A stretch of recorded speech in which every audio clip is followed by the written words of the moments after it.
მშვიდობისა, მოგესალმებით ძვირფასო ტელემაყურებლებო, ორშაბათი ახალი სამუშაო კვირა დაიწყო და რა ჯობს დილის დაწყებას და სამუშაო კვირის დაწყებას ისეთი სასიხარულო ამბით, რაც გუშინ მთელს ქვეყანაში სუფევდა, რაც კვლავ უკავშირდება ჩვენს ფეხბურთელებს, ნაკრებს, რომლებმაც საოცარი გამარჯვებით, საოცარი შემართებით გვაჩუქეს ეს საღამო და ცხადია კიდევ ერთხელ უგულსავთ ჩვენს ფეხბურთელებს და ყველას ამ დიდ გამარჯვებას და ამ ზეიმს, რომელმაც გაგვიერთიანეს უყოლა. ყველას გილოცავთ რა თქმა უნდა, დიდი მადლობა ჩვენს ფეხბურთელებს და დარწმუნებული ვარ, რომ წინ კიდევ არაერთი გამარჯვება გველდება და რაც თავისთავად კიდევ მოგცემს იმის საშუალებას, რომ ვიზეიმოთ ერთად. კი ბატონო, ასევე წინ გველოდება გადაცემა, თუმცა მანამდე საეკლესიო კალენდარი მოვისმინოთ და ამის შემდეგ გაგაცნოთ გადაცემის ანონსს.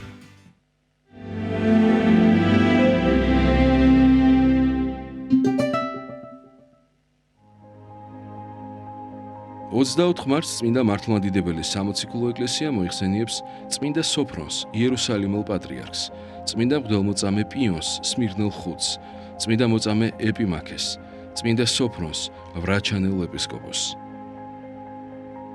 დღევანდელი დღის მფარველი წმინდანების ლოცვით და მეოხებით უფალმა დაიცვას და დაიფაროს სრულიად საქართველო. ამინ.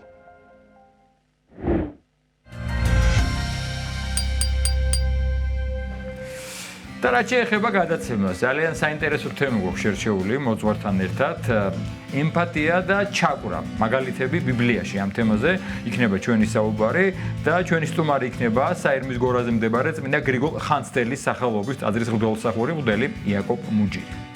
აღმოსავლეთ მცოდნისა და მუსიკოლოგის ვაჟა აგვახარიას დაბადებიდან 100 წელი გავიდა. მეცნიერის შესახებ უფრო მეც რა თქმა უნდა ნინ გელაშვილის სიუჟეტიდან გიამბობთ, რომელსაც გადაცემის სოლობისას შემოგთავაზებთ. 24 მარტი კი ტუბერკულოზის მსოფლიო დღეა. რა არის ტუბერკულოზი, როგორია დაავადების სიმპტომები, არსებობს თუ არა პრევენცია და რა უნდა ვიცოდეთ ამ დაავადების შესახებ. თემაზე სასაუბროდ გვეწევა სტუმარი, პულმონოლოგი, მედიცინის მეცნიერებათა დოქტორი, თბილისის სახელმწიფო სამედიცინო უნივერსიტეტის პროფესორი ბატონი კახა ბაჭარაძე. საინტერესო გადაცემა იქნება ნამდვილად, ასე რომ დარჩით ჩვენთან ერთად. ახლა ვნახოთ ამ დის პროგნოზი და ერთად შევიტყვეთ, როგორი ამბია მოსალოდნელი დღეს თბილისსა და მთელ საქართველოში.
ბრუნდებით პირდაპირ ეთერში და პირველ სტუმარს წარმოგიდგენთ საერმის გორაზე მდებარე წმინდა გრიგოლ ხანძთელის სახელობის ტაძრის მღვდელმსახური მღვდელი იაკობ მუჯირი. დილამშვიდობისა მამა იაკობ. დილამშვიდობისა, ღმერთმა დაგლოცოთ. მადლობა სტუმრობისთვის. მამა იაკობ, არის თემები, რომლებიც ჩვენ ამ ეპოქაში გონია ხოლმე ჩვენ დროში, მაგრამ სამწუხაროდ მარადეულია და რაც სამყარო არსებობს და ალბათ იარსებებს იქნება ემპათია და ჩაგვრა, ბულინგს რომ უწოდებენ დღეს, უბრალოდ ეს ტერმინოლოგია უფრო მიღებულია და აი რადგან ჩვენ ვიძახით რომ ეს არის თემები, რომელიც სულ არსებობდა, ბიბლიაში რა მაგალითები ხდება ამ ნაწილში ამ მიმართულებით.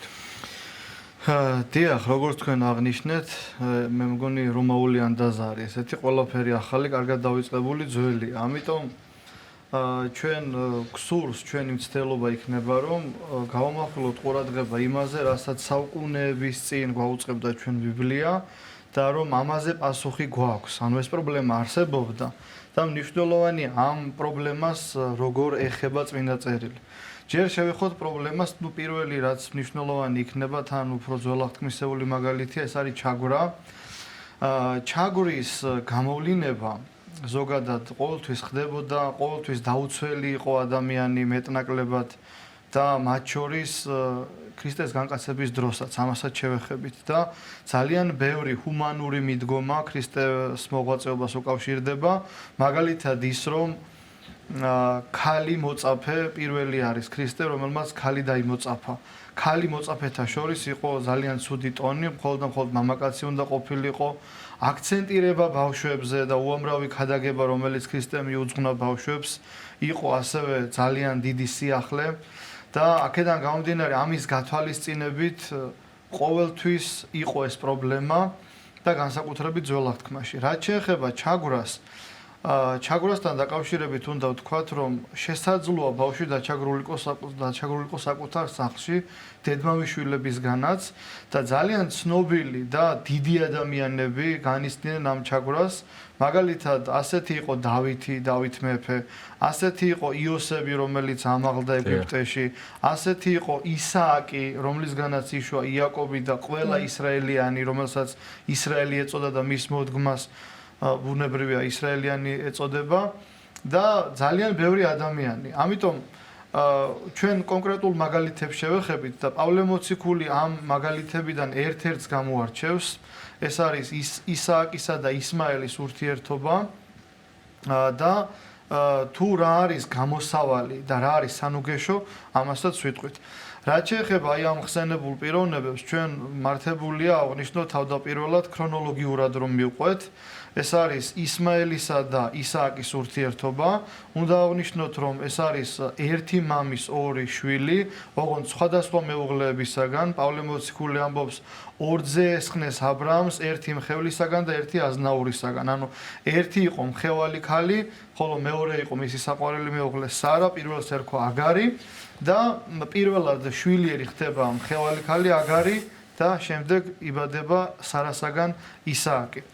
აი ეს არის ძალიან მნიშვნელოვანი და რომ შევიწროებული იყო, ანუ იჩაგრებოდა ძმისაგან, მაგრამ დასკვნის სახით მოციქული ამბობს ხორციელი იგის დევნი და სულიერსა მას.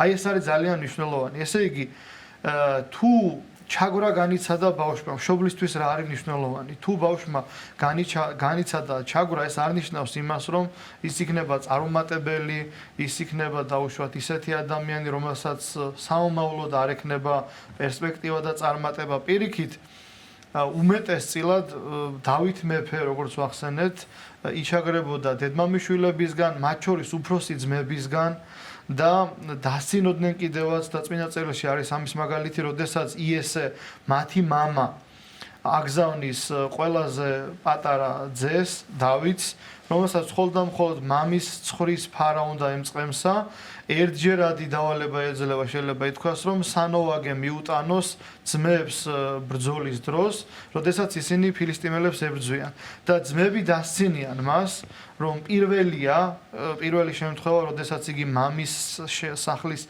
შემოგარენს გაცდა და ასე ვთქვათ, შორი გზა გაიარა პირველი შემთხვევაა და აი ესეთი ადამიანი ხდება არა თუ ოჯახში დომინანტი თავისი წარმატებით, არამედ მთელ ქვეყანაში.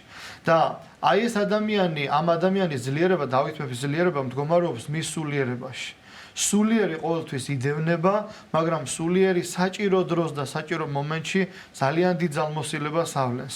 და ძალიან მნიშვნელოვანია დავითის მოტივაცია და დავითის დამოკიდებულება, სად ვლინდება მისი სულიერება და რა განაპირობებს იმას, რომ დაუპირისპირდეს ფილისტიმელ გოლიათს. ჩვენ ვიცით, რომ ყოველ დღე გამოდიოდა იგი და შეურაცხყოფას აყენებდა ისრაელიანებს ერთი ჭეშმარიტი ღმერთის მადიდებელ ერს და შიშის გამო ვერ ბედავდა ვერავინ მის წინააღმდგომას, ანუ მასთან დაპირისპირებას.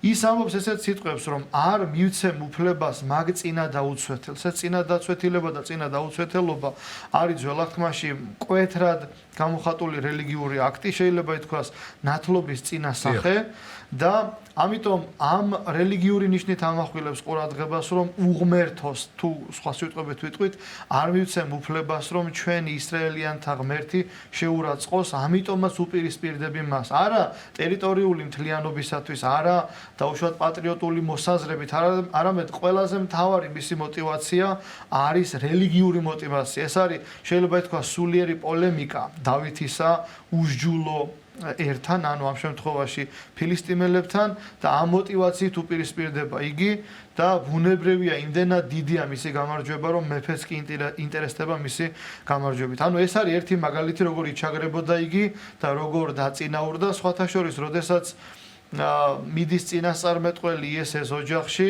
ფაქტიურად არც კი ელოდებიან მას და მამა ამბობს, რომ ერთადერთი ძე დარჩა მას, უმრწემესი, ანუ ასაკით ყველაზე პატარა, რომელიც წემსავს მამის ფარას და გვიან დაბრუნდება სახლში. და სწორედ ის არის რჩეული, ანუ ის არის კურთხეული, ის არის სულიერი, რომელიც იდევნებოდა. ეს არის ერთი მაგალითი.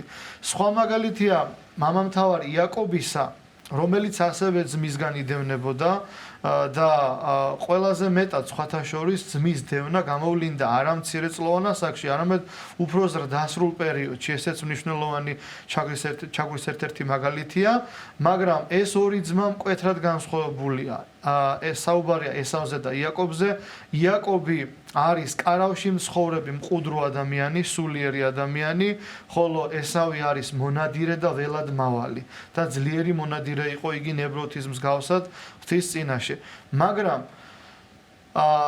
ნახეთ როგორი დამოკიდებულება, მშობელიც კი შვილებთან მიმართებაში უშვებს შეცდომას, მშობელი ამ შემთხვევაში ისააკი აქცენტირდება იმ ძეზე, რომელიც არასულიერია, ანუ ესავზე და ის, რომელიც გარედმავალია და ნანადირების მომტანია და უყვარდა ისააკს ნანადირები, ესავის მოტანილი და ყურადღების მიღმა რჩებოდა სულიერი იაკობი, რომელიც იყო კარავში მყოფი, სულიერი და მყუდრო ადამიანი.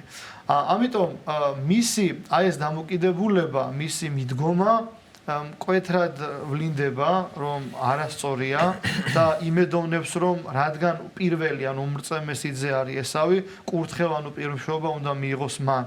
მაგრამ ოჯახში მოგეხსენებათ ორია მშობელი, თუ კი ერთი უშვებს შეცდომას, მეორე უფრო ფხიზლადა და უმეტესწილად ეს უნდა ვაღიაროთ, რომ დედებს გამოსდით მამებთან მიმართებაში და მისი მეუღლე რებეკა, სწორედ მოწოდების სიმაღლეზეა. ჩვენ ვერ ვიტყვით, რომ ისააკი არა მოწოდების სიმაღლეზე, უბრალოდ მან აი ამის გამო თავადვე წმინდა წერილი ამბობს, რომ ნანადირები მოჰქონდა მასთან ესავს და ყურადღება, ასე ვთქვათ, მიიპყრო მამისა აი ამ მოქმედებით და ყურადღების მიღმა დარჩა მას სწორედ სულიერი ძე იაკობი.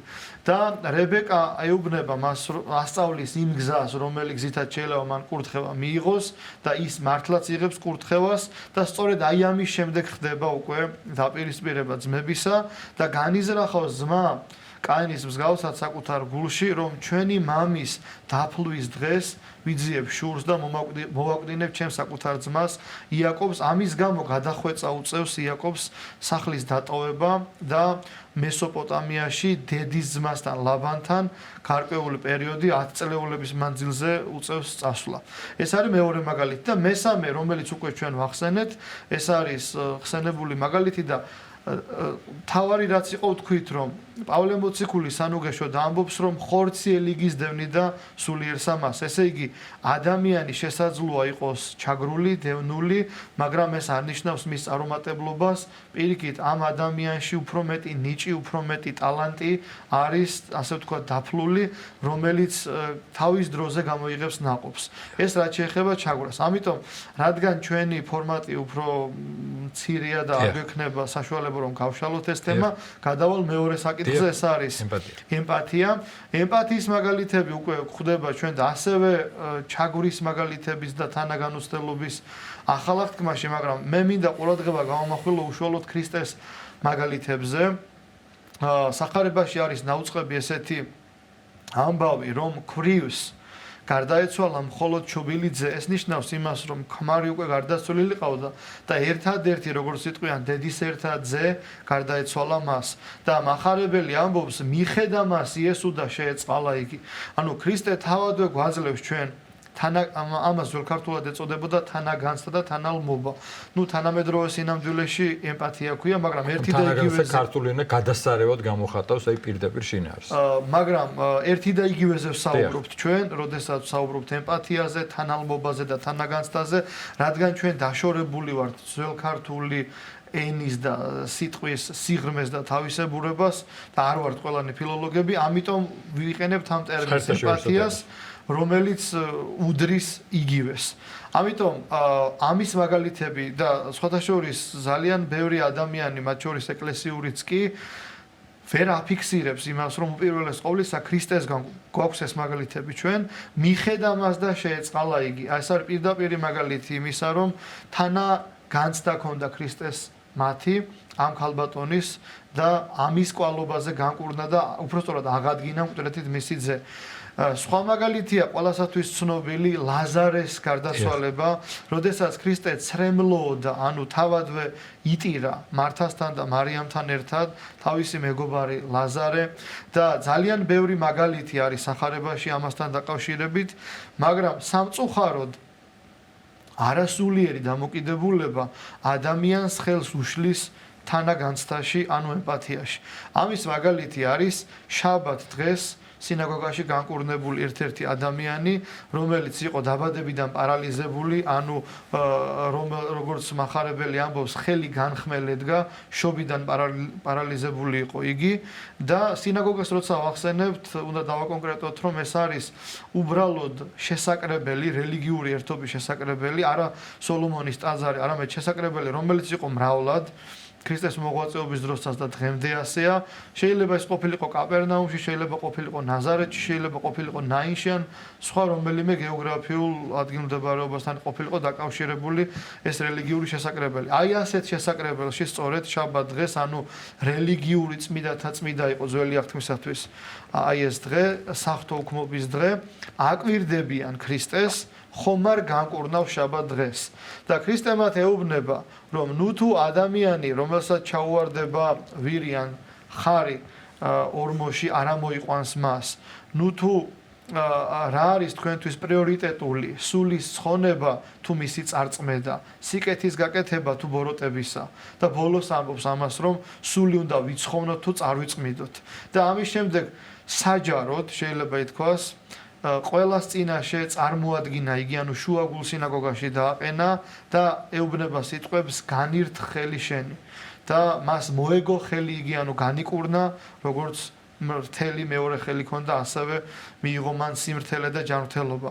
და ეს არის ძალიან მნიშვნელოვანი, რომ ის ადამიანები სჯულის დარღვევად მიიჩნევენ ამას, იმიტომ რომ მათ არ აქვთ თანაგანცდა, არ აქვთ ემპათია და აი ეს როგორც უკვე ვახსენეთ, ნაკლები სულიერება და აქცენტირება გარეგნულ მოწესეობაზე, სჯულის აღსრულებაზე ადამიანში სიყვარულს, თანაგრძნობას და თანაგანცდას კლავს, შეიძლება ითქვას და გულს უსასტიკებს და არა თუ იმის მოლოდინი ქონდათ, რომ ნეტავ განკურნებულიყო, არამედ თუ განკურნებს, ჩვენ კიდევ ერთი мотиваცია გვექნება, რომ ქრისტეს დაუმძიმოთ ბრალი და შევასმინოთ, ანუ ასე ვთქვათ, დავასმინოთ იგი და ვთქვათ მისი დარღვევის შესახებ, რომელიც რელიგიურ დარღვევას უკავშირდებოდა.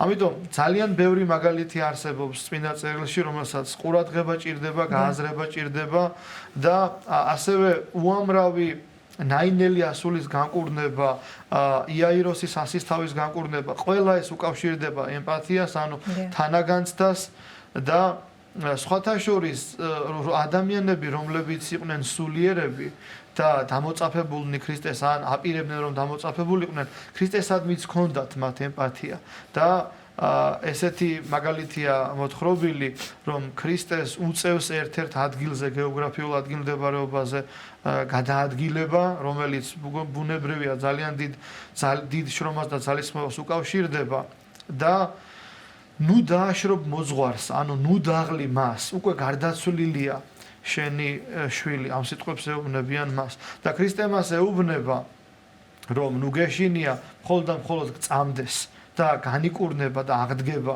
შენი შვილი და მას აქვს ძალიან დიდი რწმენა, პირველ რიგში ამბობს რომ რწამს და მე ამბობს შეეწია ურწმუნოებასა ჩემსა, მაგრამ ვისაც უფრო დიდი რწმენა აქვს, ამბობს ესეთ სიტყვებს, სიტყვით ხოლო თქვ და განიკურნოს ასული იგი ჩემია. შენ მხოლოდ და მხოლოდ წარმოთქვის სიტყვები უფალო და ვიცი რომ შენ გაქვს ძალმოსილება და ძალიან დიდი შესაძლებლობა იმისა, რომ მკვეთრით აღადგინო.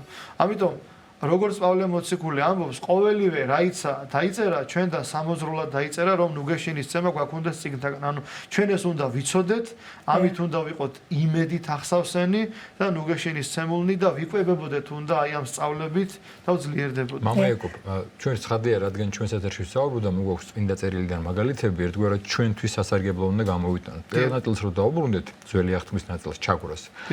ყველა ის მაგალითი რამდენიმე რას თქვით, ხო, დავითი იოსები და სხვები, რომლებიც თავის აზრით დაჩაგრეს, გაწირეს, გაყიდეს და რას მიაღწიეს. არც ერთი მათგანი არ იწყებს შურისძიებას, თავის მართლებას, პასუხის გაცემას. აი ეს მომენტი, იმიტომ რომ ჩვენ რაღაცას რო ოდნავ მაინც ვიგრძნობთ ამას, ვიწყებთ თავის მართლებას და გვინდა რომ შეიძლება ორესი გავაკეთოთ.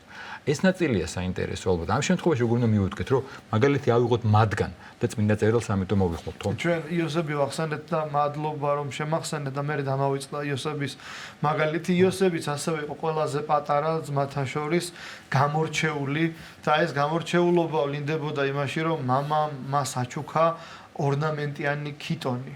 როგორც განმარტებაში ვკითხულობთ, ბიბლიაში წერია, რომ ჭრელი კვართი შემოსა მამამ მას და ეს არის ძალიან დიდი შურის საფუძველი ძმათა შორის და ძალიან ასე ვთქვათ, დიდი უსიყვარულობა გამოავლინეს მისდამ, იმიტომ რომ ჯერ ჭაში ჩააგდეს, უწყლო ჭა იყო სიმბოლო ჯოჯოხეთისა, იმიტომ რომ წყალი არის სიცოცხლის სიმბოლო და ჯურღმული, რომელშიც სიცოცხლე არ არის, ეს არის ჯოჯოხეთი, როგორც წმინდა კირილე ალექსანდრიელი განმარტავს თავის ცნობილ გლაფირებში და იგი ამოდის ამ უწყლო ჭიდან, ანუ უსიცოცხლო ჯურღმულიდან, ანუ ჯოჯოხეთიდან, რომლითაც წინასახი არის ქრისტესი და ერთ-ერთი ძმა რეუბენი გადაწყვეტს, რომ არ მოკლან მისი ძმა და ბედის ანაბარა გაუშვან, შეიძლება ითქვას, როგორც იტყვიან, ანუ გაყიდონ იგი და მიყიდონ ეგვიპტელ მენელსაცხებლეებს და ამით მოიშორონ ფიზიკურად და მართლაც ასე ხდება და ჯობდა რომ არ მოეკლათ, რა თქმა უნდა და ამ გზით მაინც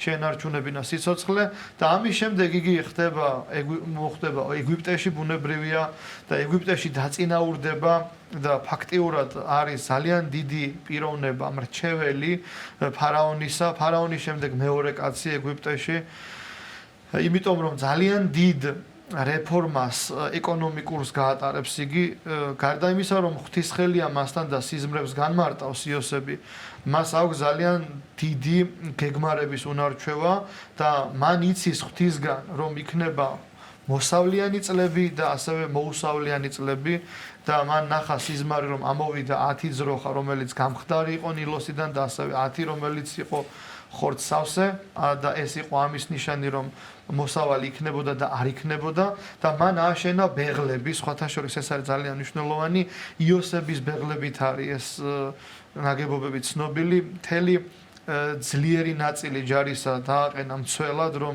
შიმშილის დროს არ ასე ვთქვათ დაზიანებულიყო ხალხის მხრიდან ეს ბეღლები და როდესაც იოსები გარდაიცვალა ეგვიპტურად იოსები არის იმჰოტეპი და მათი ტრადიციის თანახმად ღმერთების პანთეონში შევიდა იგი და ერთ-ერთი ღმერთი, ასე ვთქვათ, მათი გაგებით არის იმჰოტეპი, სწორედ ის ბიბლიური იოსები, რომელმაც შიმშილისგან იხსნა ისინი. და შიმშილისგან იხსნა არა მარტო ეგვიპტელები, არამედ მიმდებარე, ასე ვთქვათ, მეზობელი ქვეყნები, მათ შორის ისრაელიანები და აი ამ კრიზისის შიმშილის დროს უწევს ძმებს ჩასვლა მასთან. და იგი ცდილობს რომ ძმები შეაგონოს. ძმებმა არიციან რომ ეს მათი ძმა. გაახსენოს რომ ის არის მათი ძმა და რომ მას უსამართლოდ მოექცნენ ისინი და სხვათა შორის ისინი საბოლოოდ ამას აღიარებენ, ატირდება იოსებიც და შეინანებენ ისინიც და ეს არის ძალიან დიდი მაგალითი სულგრძელებისა, რაც თქვენ ახსენეთ და ძალიან დიდ მადლობას გიხდით ამ აქცენტირებისათვის, რომ შენდობაზე გავამახვილოთ ყურადღება და იმაზე, რომ არც ერთი ეს ადამიანი, რადგან იყო სულიერად ჩამოყალიბებული შინაგანი კულტურა და ძალიან დიდი მიტევების უნარი ჰქონდათ მათ. და ამით იყვნენ ისინი დიდები. ამიტომ ყველაზე დიდი მაგალითი არის სწორედ ეს, რომ მათ არ იძიეს შური, ჰქონდათ ამის შესაძლებლობა, ხელმწიფება, მაგრამ პირიქით მიტევების ძალიან დიდი მაგალითი დაგვიტოვა იაკობმაც, ისააკმაც და რა თქმა უნდა იოსებმაც და ყველა ასეთმა დიდმა ადამიანმა, მათ შორის დავით მეფემ. დიახ. მამა იაკობ, როდესაც ვსაუბრობთ თანაგან ცდაზე, ალბათ უპირველესად გვახსენდება მოყვასი სიყვარული, ხო? მოყვასი სიყვარული, რომელიც თავისთავად გვასწავლის თუ როგორი უნდა იყოს მართლმადიდებელი ქრისტიანი ადამიანი. როგორ უნდა განავითაროს ადამიანმა თავის თავში ეს ემპათია და რაში გვეხმარება ჩვენ მოყვასი სიყვარული? ძალიან კარგი კითხვაა. ჩვენ მათ შორის სასულიერო პირებიც ვართ ჩვეულებრივი ადამიანები და როდესაც ვხდელი აკეთებს შეიძლება ეს ერისკაცმაც გააკეთოს, იმიტომ რომ ჩვენ თუ ვიფიქრებთ რომ პრობლემას მოვისმენთ, პასუხს გავცემთ და პრობლემა მოგვარდება, სასულიერო პირებზე მაქვს საუბარი ჩემ თავზე, ჩვენ შეცდომას დავუშვებთ. პირველი რასაც ჩვენ ვაკეთებთ, ეს არის იმ ტკივილის მოსმენა. პირველ რიგში უნდა მოусმინოთ ადამიანს, რომელსაც ძალიან დიდი თერაპიული მნიშვნელობა აქვს და ამითაც შეიძლება მხოლოდ და მხოლოდ მოვისმინოთ მან, გამოთქვას მისი ტკივილი და ამით დავეხმაროთ. მეორე არის გათავისება აი ამ ტკივილისა, რომელიც არის ინდივიდუალური და გულთან ახლოს მიტანა, საკუთარი თავის დაყენება მის ადგილზე. არა იმის ფიქრი რომ უი ამან როგორ შესწოდა, არამედ შესაძლოა მე შემეცოდა ერისკაცი რომ ყოფილიყავი, ამ გარემოებაში რომ ყოფილიყავი, ეს შესაძლებლობა რომ მქონოდა, აი ამაზე ფიქრი. თუ დაუშვათ სხვა არის ასაკით პატარა ან სქესით სხვა არის, შეიძლება წარმოვიდგინოთ რომ ჩემი შვილი მეუბნება ამ პრობლემას და რასაც ჩემ შვილს ვეტყოდი და ვურჩევდი, იმას ვეტყვი ამას და რასაც ვერ ვეტყოდი რომ პასუხი არ მაქვს. აი ამით უფრო გულწრფელები ვიქნებით ჩვენ, იმიტომ რომ ყველა კითხვაზე პასუხის პრეტენზია არ უნდა გქონდეს, არც ყველა პრობლემის მოგვარების ასე ვთქვათ, ამბიცია რომ მე ყველა პრობლემას მოვაგვარებ, რასაც ვერ ვაგვარებთ, არის ძალიან ბევრი მსახურება. პარაკლის ჩავატარებთ, უფალს შევავედრებთ, კვეთაში მოვიხსენებთ. ანუ უნდა დავტოვოთ რაღაც საღვთო კომპეტენციაში, რა შეგვიძლია ჩვენ და რა არ შეგვიძლია ჩვენ, რაში შეგვიძლია თანაუგზნოთ და რა უნდა მივანდოთ ღმერთს. და ამით ჩვენ დავდებით, იმიტომ რომ არ შეგვიძლია, ძალიან ბევრი რამ არ შეგვიძლია თუ დავაკვირდებით, უნარობასაც კი ვხედავთ ჩვენ თავში, საკუთარ შვილებთან მათ შორის, საკუთარი პრობლემის მოგვარების დროს და ამიტომ იძულებულები ვხდებით, რომ ღვთის წინაშე წავდგეთ და დავინდაბლოთ თავი. მაგრამ მეორე ნაწილში რაც ადამიანურია, რაც ასე ვთქვათ თერაპიული მნიშვნელობის მქონია, შეგვიძლია მოვისმინოთ. მაგრამ ემპათიასთან მიმართებაშიც არის, ანუ თანაგანცდასთან დაკავშირებით არის ძალიან მნიშვნელოვანი ის, რომ ჩვენ თანაგანცდა არ უნდა იყოს ჩვენთვის მაცდუნებელი. აი თუ კი ადამიანს ეწყინება ის, რომ მასთან ერთად ცოდვას არ აღვასრულებ, მაშინ ემპათია არ მევალება მე. დაუშვათ თუ განსხვავებულს არ დავლევ მასთან ერთად ან რაღაც ისეთ ამაო აქტივობაში არ მივიღებ მონაწილეობას და როგორ ახლა აქ არ უნდა იყოს ჩემ გვერდი და ასე შემდეგ, როგორც არის ხოლმე ცნობილი წინადადებები ახლობელი ადამიანებისაგან და შესაძლოა ძალიან ახლობელი ადამიანისგან მოდიოდეს, მეგობრისგან, ნათესავისგან და ამიტომაც ამბობს პავლე მოციქული ჭირნი ნათესავთაგან, ჭირნი წარმართთაგან. შეიძლება საცტური ნათესავისგანაც მოდიოდეს, ახლო ადამიანისგან მოდიოდეს და ის კრიტიკული მექანიზმი ჩვენ არ გქონდეს ამუშავებული მასთან მიმართებაში, იმიტომ რომ ახლობელია და ნათესავია და მოვდუნდეთ და ამან დაგვაშვებინო შეცდომა, მაგრამ სიბრძნე გველისა და უმანკოება მტრედისა მდგომარეობს სწორედ ამაში, რომ ჩვენ ვიყოთ ფხიზლად და სიფხიზლე არ ნიშნავს უძილობას.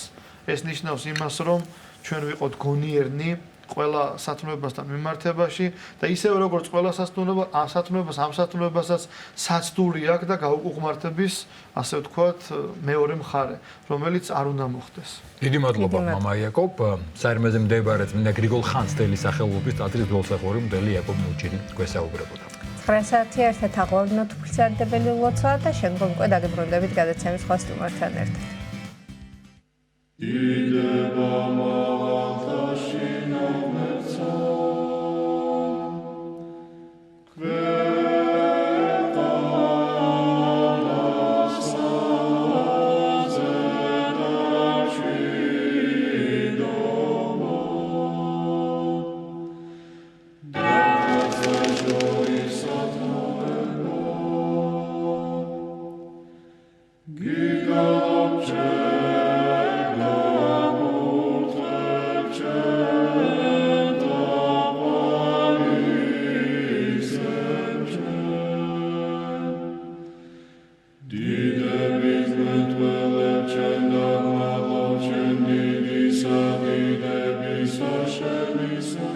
ამოჩვენო, რომელი ხარ ცათაშინა, წმინდა იყავნ სახელი შენი, მოვედინ სუფევა შენი, იყავნ ნება შენი, ვით არცა ცათაშინა, ეგრეცა ქვეყანასა ზედა, პური ჩვენი არსობისა, მომეთ ჩვენ დღეს და მომიტევენ ჩვენ თანანადებნი ჩვენი, ვით არცა ჩვენ მიუტევებთ თანამდებთა მათ ჩვენთა.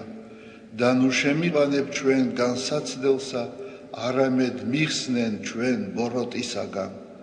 რამე თუ შენი არს სუფევა, ძალი და დიდება, მამისა, დაძისა და წმინდისა სულისა, აცდა მარადის და უკუნითი უკუნისამდე. ამინ. მიწყალე მე ღმერთო, დიდითა წყალობითა შენითა და მრავლითა მოწყალებითა შენითა ახოცე უჯულოებაი ჩემი. უფროს განბანე მე უჯულოებისა ჩემისაგან და ცოდვათა ჩემთაგან გამწმინდე მე. რამე თუ უჯულოებაი ჩემი მე უწყი და ცოდვაი ჩემი წინაშე ჩემსა არს მარადის. შენ მხოლოსა შეგწოდე და ბოროტი შენ წინაშე ვყავ, რათა განმართლე სიტყვათაგან შენთა და ზლოს ჯასა შენსა. რამე თუ ესე რა უჯულოებათა შინა მიუდგა და ცოდვათა შინა მშამე დედამან ჩემო. რამე თუ ესე რა ჭეშმარიტება შეიყვარე, უჩინონი და დაფარონი სიბნისა შენისანი გამომიცხადენ მე. მას ხორო მე უსუბითა და განწმინდე მე. განბანო მე და უფროს თოვლისაგან სპეტაკნე, მას მინო მე გალობაი და სიხარული და იხარებდნენ ძვალნი დამდაბლებულნი. გარე მიაქციე პირი შენი ცოდვათა ჩემთაგან და ყოველი უჯულოებაი ჩემნი ახოცე. გული წმინდა დაბადე ჩემთანა ღმერთო და სული წრფელი განმიახლე გვამსა ჩემსა. ნუ განმაგდებ მე პირისა შენისაგან და სულსა წმინდასა შენსა ნუ მიმიღებ ჩემგან. მომეც მე სიხარული მაცხოვარებისა შენისა და სულითა მთავრობისათა დამამტკიცე მე. ვასწავლე უჯულოთა გზანი შენი და უღმრთონი შენ და მოიქცენ. მიხსენ მე სიცხთაგან ღმერთო, ღმერთო ცხოვრებისა ჩემისაო. იხარებდეს ენა ჩემი სიმართლესა შენსა, უფალო, ბაგენი ჩემნი აღახვენ და პირი ჩემი უთხრობდეს ქებულებასა შენსა. რამე თუ უკეთუმცა გენება, მსხვერპლი შემცა მეწირა, არამედ საკვერთხი არ აგთნდეს. მსხვერპლი ღმრთისა არს, სული შემოსრული, გული შემოსრული და დამდაბლებული ღმერთმან არა შეურაცხყოს. კეთილი უყვა უფალო ნებითა შენითა სიონსა და აღეშენენ ზღუდენი იერუსალიმისანი, მაშინ გთნდეს მსხვერპლი სიმართლისა შესაწირავი და ყოვლად დასაწველი, მაშინ შესწირნე საკურთხეველსა, შენსა ზედას ვარაკნი. დიდება მამასა და ძესა და წმინდასა სულსა, აწდა მარადის და უკუნითი უკუნისამდე ამინ. ალილუია, ალილუია, ალილუია, დიდება შენ და ღმერთო. ალილუია, ალილუია, ალილუია, დიდება შენ და ღმერთო. ალილუია, ალილუია, ალილუია, დიდება შენ და ღმერთო ჩვენო, დიდება შენ და. ღვთისმშობელო ქალწულო გიხაროდენ, მიმადლებულო მარიამ უფალი შენთანა, კურთხეულ ხარ შენ დედათა შორის და კურთხეულ არს ნაყოფი მუცლისა შენისა, რამე თუ მაცხოვარი გვიშევ სულთა ჩვენთა. უფალო დიდება შენ და გადაარჩინე და გამთლიანე საქართველო. უფალო დიდება შენ და გადაარჩინე და გამთლიანე საქართველო.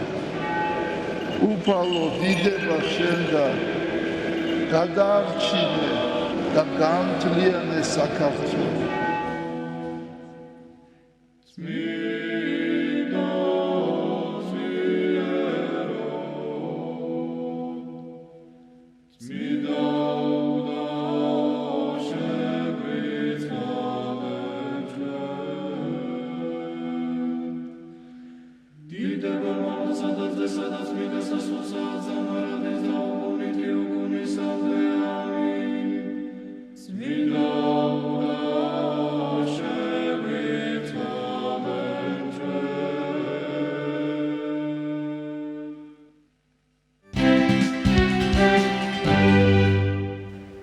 გრძელდება ერთსოლნების დილა და გეტყვით, რომ აღმოსავლეთმცოდნისა და მუსიკოლოგის ვაჟა გვახარიას დაბადებიდან 100 წელი გავიდა. მეცნიერის შესახებ უფრო მეც კი ჩვენი ჟურნალისტის ნინ გელაშვილის მიერ მომზადებული სიუჟეტიდან გიამბობთ.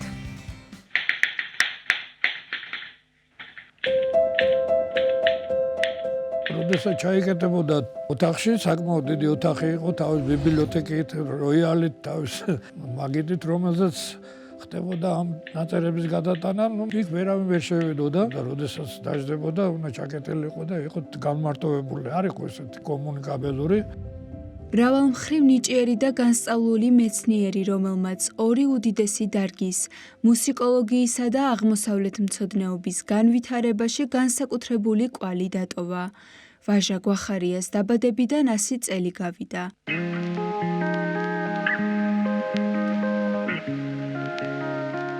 მეცნიერი აქტიურად იკვლევდა ქართული სასულიერო მუსიკის ისტორიას, მუშაობდა ჰიმნოგრაფიულ ხელნაწერებზე, იკვლევდა საქართველოსა და მსოფლიო ფოლკლორს, ყოველივე ეს ერთი ადამიანის, მე-20 საუკუნის ცნობილი ქართველი მეცნიერის სახელს უკავშირდება. მიიღო საკმაოდ დიდი განათლება. დაამთავრა ისტორიის ფაკულტეტი უნივერსიტეტის, რომელიც შემდეგ გაიყო და გამოიყო მას აღმოსავლეთმცოდნეობა და მამა წავიდა ამ მიმართულებით. თავიდან მოღვაწეობდა ენათმეცნიერების ინსტიტუტში, შემდეგ და მისი პედაგოგები იყვნენ მელიქიშვილი, გიორგი წერეთელი და ესეთი გამოჩენილი ხალხი. შემდეგ დაამთავრა ასპირანტურა, ესეთი რაოდენობა ნაწერი, რომელიც მე გადავიტანე არქივში, წარმოუდგენელია. იმდენ დროს უთმობდა თავის მოღვაწეობას, რომ ხდებოდი დილით, შემდეგ აღმოსავლეთმცოდნეობიდან რომ დაამთავრებდა 5-დან 6 საათამდე სახლში იყო. რამოდენი დღე მერე ლექციები ქონდა, საღამოს კითხულობდა. სახლში ქონდა თავისი სივრცე, თავისუფალ დროს უთმობდა დაკვრას, პარტიტურებით მიყვებოდა, უსმენდა თავის ფირფიტებს. ძალიან დიდი ბიბლიოთეკა ქონდა, ფირფიტების რაოდენობა განსაკუთრებული შესრულებებით. ამაყობდა იმით, რომ შემდეგ მიწვეული იყო გერმანიაში 12 წელიწადი მოღვაწეობდა, ჰენდელის პრემიის ლაურეატი იყო, ჰალეს საპატიო მოქალაქე. ვაჟა გვახარია ავტორია მრავალი გამოკვლევისა. მან ნუსხურ ხუცურიდან მხედრულზე გადმოიტანა მე-10 საუკუნის ქართველი პოეტ ჰიმნოგრაფის, წიგნობარის, კალიგრაფისა და მგალობელის, მიქაელ მოდრეკილის იადგარი. შექმნა მე-19 საუკუნის ქართული მუსიკალური ხელნაწერების კლასიფიკაცია და ჯამში 100-მდე მონოგრაფია გამოაქვეყნა. თავისი შეგნებული ცხოვრება მიუძღვნა საქართველოში ორი უდიდესი დარგის განვითარებას. აღმოსავლეთ ცოდნეობაში ეს იყო ხეთოლოგია, ურატოროლოგია, ქართული ხალხური ფოლკლორი, ზოგადად ფოლკლორული მასალები, საოცარი გულისხმიერებით აქვს გაკეთებული უამრავი მასალა, რომელიც შეიძლება ითქვას, რომ არის უიშვიათესი თავისი აღნაგობით, აღწერილობით. სწავლის პარალელურად კონსერვატორიაში გაუგზელებია სწავლა, სადაც დაეუფლა უაღრესად მნიშვნელოვან ჰენდელის შემოქმედებას, სწავლობდა მე-20 საუკუნეში ასეთი დიდი ენთუზიაზმით, ასეთი დიდი მონდომებით სასულიერო მუსიკაზე არავის არ უმუშავია, რასაც ცხადყოფს ის შემოქმედება, ეს ნაღვაწი, რომელიც დღეს ნაწილობრივ გამოცემულია და ნაწილობრივ დაუნჯებულია, დალაგებულია საქართველოს ეროვნულ არქივში. მეცნიერის ნაშრომებს შორის აღსანიშნავია ძველ ქართულ მუსიკალურ სისტემათა განვითარება, მიქაელ მოდრეკილის ჰიმნები, ჰენდელი, მოცარტი, ვაგნერი, ურარტულის ლექსიკა, ბასკური ხალხური სიმღერები და სხვა. ვაჟა გვახარიას ნაშრომების უდიდესი ნაწილი ჯერაც გამოუქვეყნებელია. გაოცებული ვარ იმით, რომ ერთ კაცს ჰქონდა არა მარტო ორი პროფესია, აღმოსავლეთ მცოდნეობა და მუსიკის მცოდნეობა, არამედ ამ პროფესიებში მუშაობდა ერთმანეთისაგან აბსოლუტურად განსხვავებულ თემებზე. მე შესწავლილი მაქვს გამოცემული ნაშრომები მუსიკოლოგიური კუთხით და ვებერთელა ხელნაწერი მასალა. ზოგიერთი ისეთი ტიპის წიგნია, სადაც მუსიკოლოგია და აღმოსავლეთ მცოდნეობა ერთად არის თავმოყრილი. წიგნის გამოცემა საბჭოთა კავშირის დროს იყო ძალიან რთული. და ბატონი ვაჟა მუშაობდა იმდენს, რომ მას ფიზიკურად არ ქონდა იმის ძალა, კიდე დამატებით ებიქრა სპეციალურად ამა თუ იმ ნაშრომის გამოცემაზე. აი გამოცემული მასალებიც არის ძალიან მრავალფეროვანი. აღმოსავლეთ მცოდნეობაში მე მკვდარ ენებზე მახსენდება მისი ნაშრომი.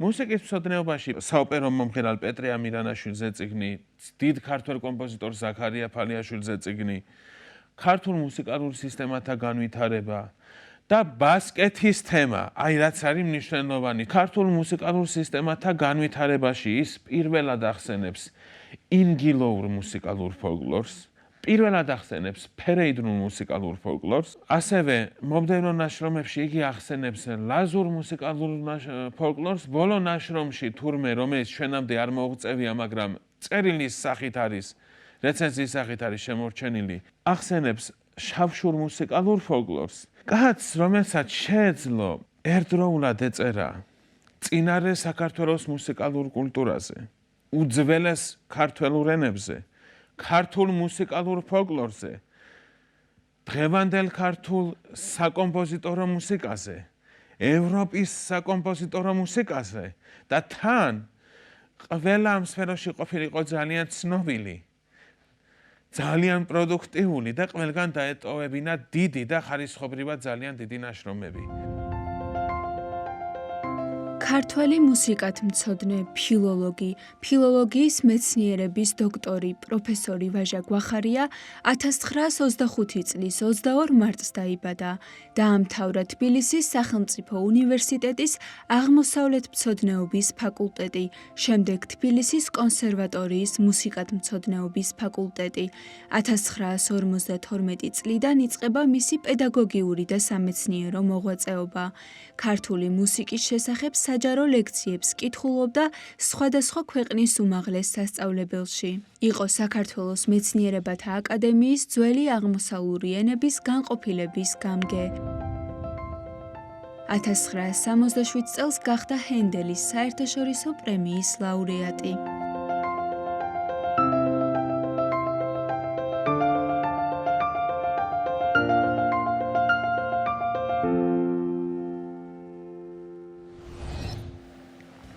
დაუბრუნდით პირდაპირ ეთერში სტუმართან ერთად. გეტყვით, რომ 24 მარტი ტუბერკულოზის მსოფლიო დღეა და თუ რა არის ტუბერკულოზი და ზოგადად ამ დაავადებების სიმპტომების შესახებ და როგორ აღინიშნება ზოგადად ეს დღე საქართველოში, თემაზე სასაუბროდ შემოგვერთდა სტუმარი, ფთიზიატრი, პულმონოლოგი, მედიცინის მეცნიერებათა დოქტორი, თბილისის სახელმწიფო სამედიცინო უნივერსიტეტის პროფესორი ბატონი კახავაჭარაძე. დილამშვიდობის ბატონო კახა. მადლობას მოგახსენებთ მობრძანებისთვის. რა თქმა უნდა, საჭირო არის, აუცილებელი არის, რომ ამა თუ იმ დაავადების შესახებ არსებობდეს და იყოს დაწესებული კონკრეტული დღეები, რომ კიდევ ერთხელ შევახსენოთ საზოგადოებას მისი მნიშვნელობის შესახებ და თუ რატომ არის აუცილებელი, რომ ამა თუ იმ დაავადების შესახებ და ვინაიდან ახლა ვსაუბრობთ კონკრეტულად ტუბერკულოზის შესახებ, რომ საზოგადოებაში ცნობიერება ამაღლებული იყოს, ხომ? როგორ აღინიშნება საქართველოში ტუბერკულოზის ეს დღე და შემდგომ უკვე ვისაუბროთ თუ რას წარმოადგენს თავად ეს დაავადება, როგორია მისი გავრცელება. ბატონო, კიდევ ერთხელ დიდი მადლობა მოწვევისთვის. მე მინდა კიდევ ერთხელ გამოვხატო დიდი პატივისცემა თქვენი ტელევიზიის მიმართ, მივესალმოთ ჩვენ საზოგადოებას, მივლოცოთ ტუბერკულოზის საერთაშორისო დღე, რომელიც ყოველწლიურად აღინიშნება და მათ შორის საქართველოც ამ დროს არის ერთ-ერთი ლიდერი ამ რთული და მძიმე დაავადების წინააღმდეგ ბრძოლაში და მოგეხსენებათ, რომ 1882 წლის 24 მარტს ცნობილმა გერმანელმა მეცნიერმა რობერტ კოხმა, ბიოლოგმა, მედიკოსმა აღმოაჩინა ტუბერკულოზის მიკობაქტერია. სწორედ აქედან დაიწყო ის ახალი ერა, რასაც ქვია კაცობრიობაში ტუბერკულოზთან ბრძოლა. ტუბერკულოზი არის უძველესი დაავადება.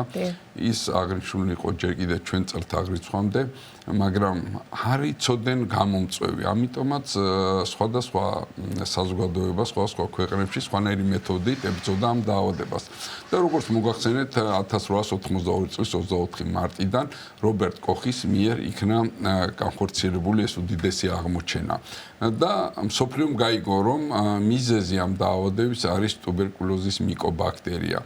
დღესდღეობით ეს ჩვენთვის უკვე ცნობილია და ტუბერკულოზის ისტორიაში არის ორი ოქროს ასოებით ჩაწერილი თარიღი. პირველი ეს რასაკვირველია 24 მარტი და მეორე 1940-1970-იანი წლები, როდესაც აღმოჩენილი იყო პირველი ტუბერკულოზის საწინააღმდეგო მედიკამენტები, რომელმაც რადიკალურად შეცვალა ამ დაავადებასთან ბრძოლის ტაქტიკა და დღეს ჩვენ უკვე ვსარგებლობთ იმ გაიდლაინებით, იმ რეკომენდაციებით, რომელიც ასე რიგად მნიშვნელოვანია ამ უმძიმესი და ურთულესი დაავადებასთან ბრძოლაში. სიმპტომების შესახებ რომ ვისაუბროთ, ბატონო კახა, როგორია თავდაპირველი ეტაპი, ასე ვთქვათ, გამოვლინების, იმიტომ რომ შეიძლება ზოგი ასე ვთქვათ, ეს ჩივილები იყოს მსგავსი სხვა ვირუსული დაავადებების თუნდაც და ასე შემდეგ, როგორ ხდება გარჩევა. გეთანხმებით. ტუბერკულოზი საზოგადოებაში რატომღაც გავრცელებულია როგორც რესპირაციული დაავადება. რეალურად ესე არის. ტუბერკულოზი მოიცავს მთელ ორგანიზმს, არსებობს ესეთი სლოგანი ტუბერკულოზი სადღაც, ნიშნავს ტუბერკულოზი ყველგან. არ ნიშნავს, რომ ადამიანს თუ აქვს ერთი დაავადება, მასაც შეიძლება კონდეს მეორე დაავადება. ვისი ხვედრია ტუბერკულოზის დაავადება? ეს არის სხვადასხვა მიზეზების გამო განვითარებული იმუნოდეფიციტით დაავადებული ადამიანების. სტატისტიკა ძალიან საინტერესოა. ყოველი მესამე ადამიანი მსოფლიოში არის ინფიცირებული ტუბერკულოზის ჭხირით. ინფიცირებული და არა დაავადებული, ეს მინდა ვთქვა. და აი ამ ინფიცირებულთა რაოდენობას, რასაც ჩვენ ვწოდებთ ლატენტურ ტუბერკულოზს, დღეს ვწოდებთ შეიცვალა დეფინიცია ტუბერკულოზურ ინფექციას, 7-დან 10% ხდება ტრანსფორმაცია მათი უკვე აქტიურ ტუბერკულოზი, რომელიც უკვე საჭიროებს აქტიურ მკურნალობას. რაც შეეხება სიმპტომოკომპლექსს, სიმპტომოკომპლექსი ძალიან გავს სხვადასხვა რესპირაციულ თუ არარესპირაციულ დაავადებებს, მაგრამ აუცილებელია გამოყოთ 3 ძირითადი მიზეზი. ეს არის წონაში კლება, ოფლიანობა და ეს არის ზოგადი დისკომფორტი, ანუ პაციენტს უფებრილიტეტი. უფებრილიტეტი ეს არის დაბალი ტემპერატურის რეაქცია 37.2, 37.3, ამასთან თან ახლავს საერთო სისუსტე, წონაში კლება და ოფლიანობა, რასაკვირველია ეჭვი უნდა მიქნეს მიტანილი ამ ძალიან მნიშვნელოვან და ასე ვთქვათ სერიოზულ დაავადებაზე. ტუბერკულოზი იყოფა ორ ნაწილად ეს არის ფილტვის ფორმა ტუბერკულოზის და არის ფილტვგარეშე ფორმა. რომელი რთულია თუ ესე ვერ ვიტყვით?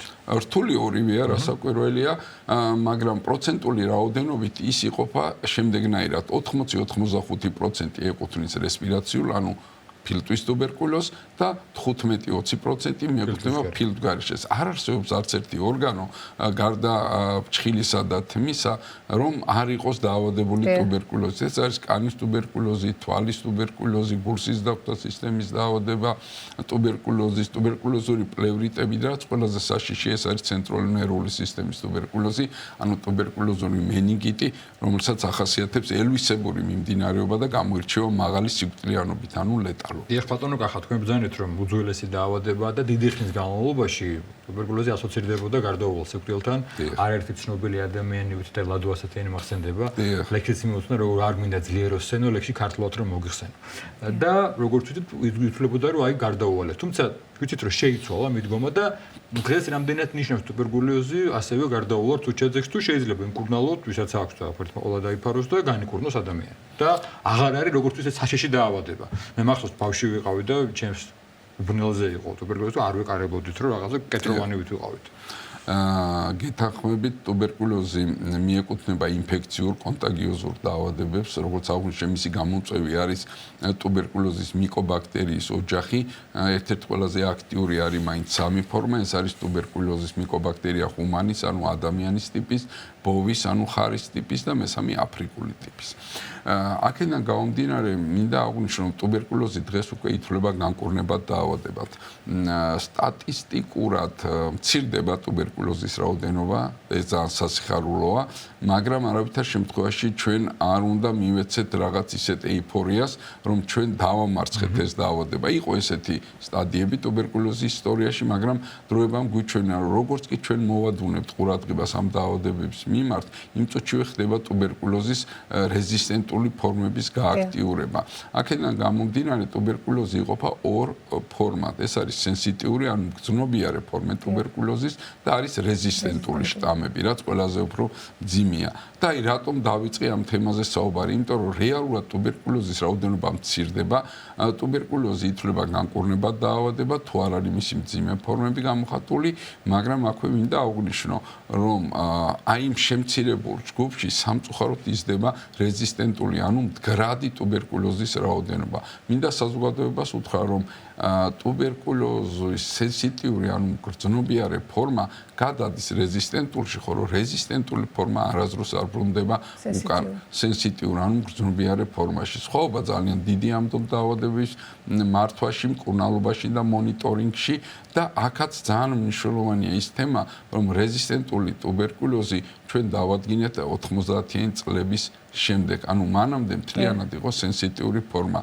მიზეზი ბევრია, ეს არის სხვადასხვა სუბიექტური თუ ობიექტური მიზეზები, მაგრამ დღეს ჩვენ გვაქვს უკვე ტუბერკულოზის მდგრადი ფორმები, რაც გლობალურ პრობლემას წარმოადგენს მედიცინაში. თავთავად ალბათ უნდა ვისაუბროთ ელიმინაციის პროგრამაზე, ბატონო კახა, ხო, საქართველოში და როგორი არის მიდგომები, ვთქვათ, და მკურნალობის მეთოდები და ასევე ალბათ საინტერესო არის თუ როგორ ხდება გადადება, იმიტომ რომ გარკვეული პერიოდი იყო საკმაოდ ტაბუ დადებული და შიშის მომგვრელი და ასე შემდგომ, ხო, და შესაბამისად მედიცინა გვაძლევს იმის საშუალებას, რომ შევებრძოლოთ ამ ყველაფერს, შესაბამისად ცნობიერებაც გავზარდოთ საზოგადოებაში პრესისა თუ მედიის საშუალებით და ძალიან საინტერესოა ასევე ვთქვათ მსოფლიო ჯანდაცვის დამოკიდებულება როგორია ამ კუთხით იმ რეგიონების მიმართ, სადაც უფრო მეტად არის საშუალება ამ დაავადების გავრცელების. მოგახსენებთ, გლობალურად ქვეყნები იყოფიან მაღალი რისკის ქვეყნებად და დაბალი რისკის ქვეყნებად. საშუალო სტატისტიკური მონაცემებით 100,000 მოსახლეზე ავადობა წარმოადგენს 130 შემთხვევას. ტუბერკულოზი არის კონტაგიოზური დაავადება, ინფექციური დაავადება და მისი გადაცემის გზები არის შემდეგი. უპირველეს ყოვლისა, ყველაზე გახშირებული ეს არის რესპირაციული, ანუ აირწვეთოვანი გზა. ერთი ადამიანი მაგალითისთვის რომ მოვიყვანოთ ტუბერკულოზის აქტიური ფორმით დაავადებული, ანუ ბაქტერია გამომყოფი MGB დადებითი, MGB-ს ჩვენ ძახით მშავა გამძლე ბაქტერიას, წლების განმავლობაში ტუბერკულოზის ჭხირს რობერტ კოხის საპატივცემლოდ კოხის ჭხირს ეძახდნენ, ტუბერკულოზის ბაქტერიას ეძახდნენ, დღეს მისი საერთაშორისო დეფინიცია არის მშავა გამძლე ბაქტერია. და აი ერთი ადამიანი, რომელიც არის დასნებოვნებული ტუბერკულოზის აქტიური ფორმით, ასნებოვნებს წელიწადში 15 ადამიანს. სტატისტიკაც არაკეთილ საიმედოა, ყოველ 20 წამში ავადდება მსოფლიოში ერთი ადამიანი, ყოველ 30 წამში იღუპება მსოფლიოში ერთი ადამიანი. ესეც სტატისტიკაა. საქართველოში სტატისტიკური მაჩვენებლები მერყეობს 100,000 მოსახლეზე დაახლოებით 60-დან 70 შემთხვევაში. აქვე მინდა ხაზი გაუსვა, რომ ჩვენ ქვეყანაში, ისე როგორც მსოფლიოს უმრავლეს ქვეყნებში, ტუბერკულოზის დიაგნოსტიკა, მკურნალობა და მისი პრევენციის საშუალებები აბსოლუტურად უფასოა. ანუ ჩვენი მოქალაქეებისთვის ეს არის უფასო. ამიტომაც ყველას მოუწოდებ და ვსარგებლობ თქვენი ეთერით, რომ სკრინინგი განვახორციელოთ მაქსიმალურად, როდესაც გამოგვივლინდება ჩვენი სიმპტომები, რაც მე მოგახსენეთ.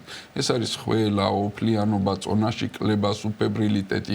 ნუ დავაბრალებთ მას მხოლოდ ვირუსულ ინფექციას და მივმართოთ ჯერ ოჯახის ექიმს და თუ გამოვლინდა საეჭვო სიმპტომები, შემდეგ და დიაგნოსტიკური ტესტებით ეჭვი იქნა მიტანილი ტუბერკულოზე, უკვე პაციენტი გადამისამართება თავის რაიონის ტუბდისპანსერში. საქართველოში ყველა რეგიონს, ყველა სოფელს, ყველა ქალაქს აქვს თავისი ტუბსაწინააღმდეგო დაწესებულება, რა ძალიან კომფორტულია და სკრინინგი მიმდინარეობს როგორც აქტიური, ისე პასიური. გააღწია რომელ ჯგუფში ხვდებიან ეს პაციენტები. ბატონო გახат, თუ არსებობს პრევენცია, ანუ თუ შეგვიძლია ჩვენ თავი დავიცვათ ტუბერკულოზისგან და თუ ეს არის როგორ? რა პრობლემა? თავდაცვის მეთოდები არის ძალიან მარტივი, უპირველეს ყოვლისა ეს ძალიან გავს მაგალითად COVID-თან მიმართებაში პრევენციის მეთოდებს. ეს არის ჯანსაღი ცხოვრების წესი, ეს არის პირადი ჰიგიენა, ხელების დაბანა, სოციალური დისტანცირება და რასაკვირველია, როდესაც ჩვენ საქმე გვაქვს უკვე დაავადებულ პიროვნებასთან, ეს არის სპეციალური ნიღბების ხმარება, რომლებიც ჩვენ გვიცავენ ამ მძიმე დაავადებისგან. რასაკვირველია, თუ პაციენტი არის ბაქტერია გამომყოფი, ანუ MGB დადებითი და ნახველში აღენიშნება მას მიკობაქტერია, ამ შემთხვევაში რასაკვირველია ეს პაციენტი საჭიროებს სტაციონარ მკურნალობას და იზოლირებას თავისი, ასე ვთქვათ, ოჯახის წევრებისგან თუ თანამშრომლებისგან. მაგრამ აქვე მინდა ხაზი გაუსვათ, რომ ის არ უნდა იყოს გარიყული საზოგადოებიდან, როგორც კი ჩვენ დავიწყებთ აქტიურ მკურნალობას და მინდა საზოგადოებას ვაცნობო, რომ მკურნალობის დაწყებიდან დაახლოებით 2 კვირაში ტუბერკულოზის მიკობაქტერია კარგავს თავის აქტუალობას და აქტიობას.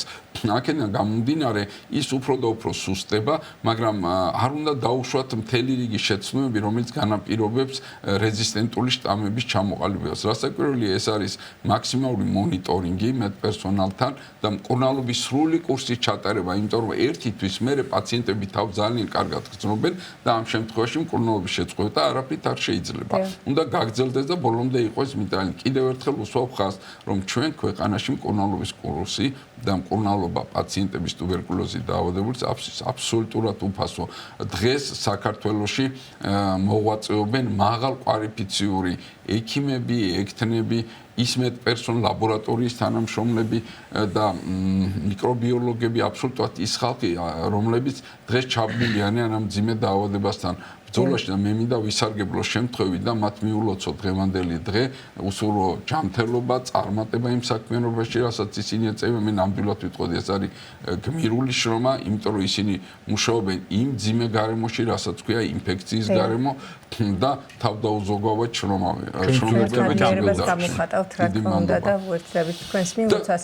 ბატონო კახა, ასევე რა თქმა უნდა გავამახვილოთ ყურადღება მათ ფსიქოლოგიურ მდგომარეობაზე და ფაქტორზე და თავისთავად ალბათ სამედიცინო გუნდი ერთობლივად ზრუნავს ამ საკითხზეც, ხომ, რომ ფსიქოლოგიური ფაქტორი არ იყოს დამამძიმებელი, ასე ვთქვათ და დაავადებასთან მებრძოლი იყოს როგორც თავად ადამიანი, რომელიც დაავადებულია ამ დაავადებით და ასევე მისი ოჯახის წევრები და გარშემომყოფები.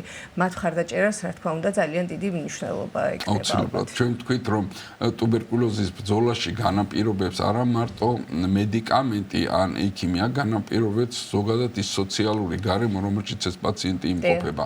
გამომდი აქ იგულისხმება ოჯახის წევრები და აი ტუბერკულოზის საწინააღმდეგო დაწესებულებებში არის ჩამოყალიბებული ეგრეთ წოდებული პაციენტთა მხარდაჭერის ჯგუფი, დამყოლობის ჯგუფი, რომლებიც ეუბნებიან მათ, ესაუბრებიან პაციენტებს, როდესაც ისინი ავადებიან, რომ განვიკურნებით თქვენს. ამიტომაც მუდმივად სოციალური სამსახური, სოციოლოგიური სამსახური, ნევროლოგები, ფსიქიატრები, ხშირ შემთხვევაში რასაკვირველია ტუბერკულოზი არ შეიძლება განყენებულად განვიხილოთ ჩვენ გვჭირდება სხვადასხვა დარგის სპეციალისტები, ფაქტიურად არ არსებობს დარგი, რომელიც არ შეიძლება არ ასოცირდებოდეს ტუბერკულოზის მკურნალობასთან, იმიტომ რომ მოგეხსენებათ, რომ მედიკამენტებს აქვს თავისი გვერდითი მოვლენები, ამიტომაც ჩვენ ხშირად გვჭირდება ჩვენ კოლეგებთან საუბარი, როგორც არიან ვთქვათ, ალერგოლოგები, ჰეპატოლოგები, ოფთალმოლოგები, გასტროენტეროლოგები და მათთან ერთად ჩვენ ვივძვით ამ მძიმე სენის დასამტკიცებლად. ბატონო, ხასი ძალიან მნიშვნელოვანია, წერან თქვენ ბრძანეთ, რომ თავს შეიძლება კარგად გრძნობდეს პაციენტი და შეწყვიტოს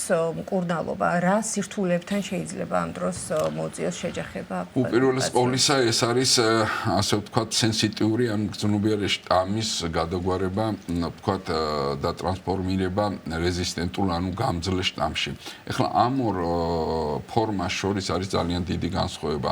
თუ პირველ შემთხვევაში მკურნალობა მიდის 4 მედიკამენტით და ის გრძელდება დაახლოებით 6 თვე, მაქსიმუმ 9 თვე, რეზისტენტული შტამის შემთხვევაში მკურნალობა გრძელდება წელიწადნახევარი, 2 წელიწადი და აქ პაციენტი მკურნალობს დაახლოებით 10 და მეტი მედიკამენტით. აქვე მინდა ხაზი გაუსვა, რომ ამ მკურნალობის ხანგრძლივობის განმავლობაში ისინი მუდმივად იმყოფებიან მეტპერსონალის მეტყურების ქვეშ. არის ეგრეთ წოდებული DOT სტრატეგიები, ანუ ეს ინგლისური აბრევიატურა, რაც ნიშნავს მკურნალობა უშუალო მეტყურების ქვეშ. ჩვენ გვაქვს განვითარებული ვიდეო დოტსი, ანუ ჩვენ შეგვიძლია ვაკონტროლოთ პაციენტი, როგორ იღებს ის მედიკამენტებს და ჩვენ უხსნით რაოდენ მნიშვნელოვანია მათი მკურნალობა. რა მიღწევებია გარდა იმ პრობლემებისა ტუბერკულოზის? უპირველეს ყოვლისა ეს არის სწრაფი მეთოდები, რომლებიც დაინერგა დღეს ტუბსაწინააღმდეგო დაწესებულებაში. რატომ არის ეს მნიშვნელოვანი? იმიტომ რომ რაც მალე გამოვავლენ ჩვენ ტუბერკულოზის მიკობაქტერიით დაავადებულ პაციენტს, მით მალე იწყება მკურნალობა. რაც მალე იწყება მკურნალობა, მით მალე ხდება ამ დაავადების ელიმინაცია და ეს პაციენტი აღარ ხდება საშიში საზოგადოებისთვის.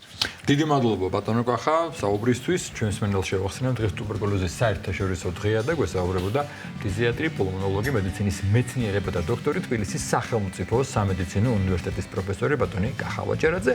ჩვენ კი მომავალ შეხვედრამდე გემშვიდობები და მადლობა ყურადღებისთვის. მადლობთ, ნახვამდის.